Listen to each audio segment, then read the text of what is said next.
Hello and welcome back to SkillWeb. In this video, I'm going to show you how to crop in OBS Studio. So let's have a look now.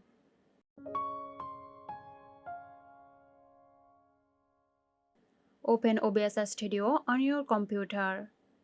Click on the scene where the source you want to crop is located. In the Sources section, select the source you want to crop. Right-click on the selected source.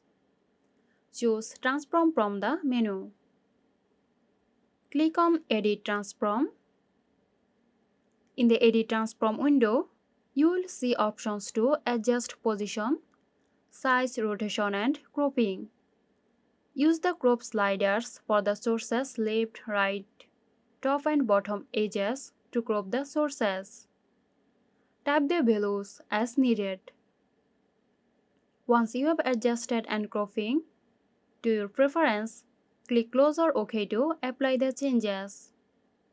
So that's it. Hope you found this tutorial helpful. Stay tuned for more helpful tutorials.